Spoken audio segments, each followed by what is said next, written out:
जी मुझे एक बात याद आई, सचवाला जी की एक बात याद आ गई कि आप जब तक बाहर है तब तक ठीक है, लेकिन इस्लाम ही एक ऐसा धर्म है जिसमें आप जी। जब ज्वाइन करते हैं तो आपकी नीचे से कटती है, और जब आप छोड़ने जाते हैं तो ऊपर से कटती है।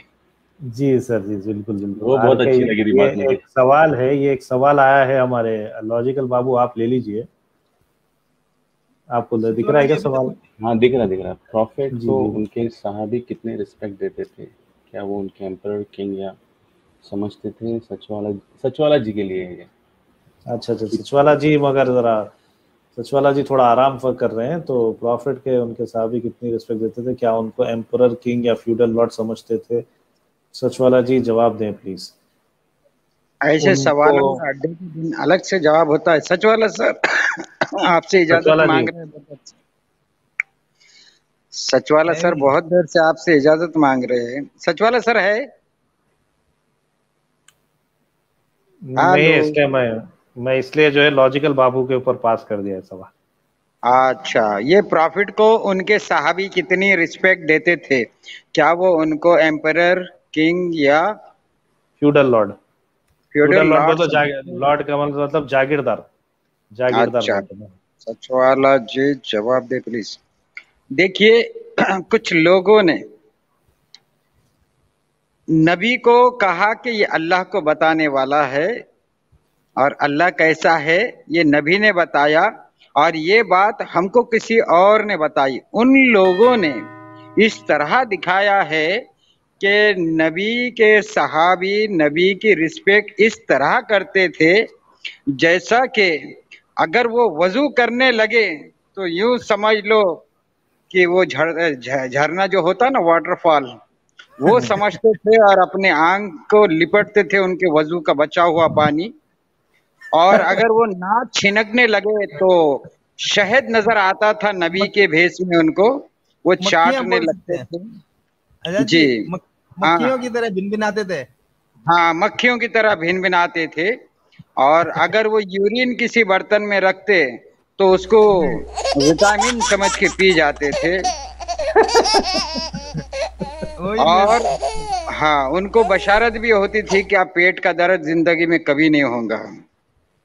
और वो जब टट्टी करने जाते तो लोग ढूंढने जाते थे कि जमीन खा गई, कुछ बच गया तो मिल जाए, लेकिन हमेशा उनको खुशबू ही मिली। उनके हिस्से में कुछ ना आया, सब जमीन खा गई, खाली उनको खुशबू मिली।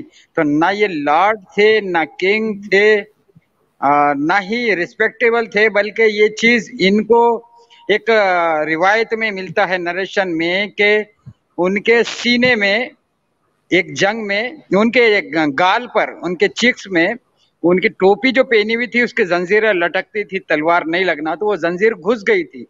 वो किसी ने दांतों से निकाला और कुछ खून उसके मुंह में रह गया तो उन्हें निगल लिया।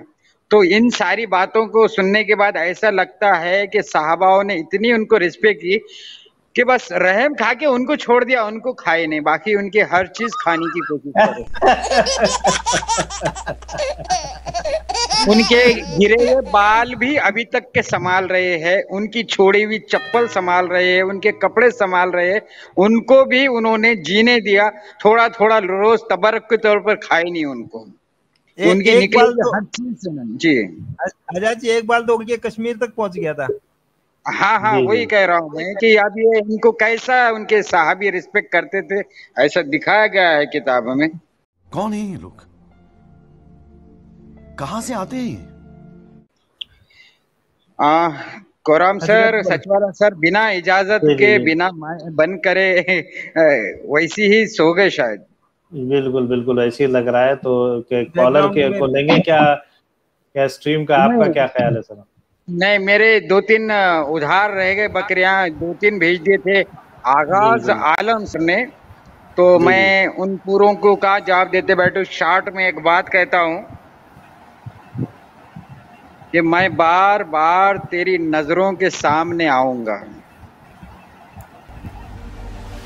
मैं बार बार तेरी नजरों के सामने आऊंगा, और फिर तेरी याद बन जाऊंगा।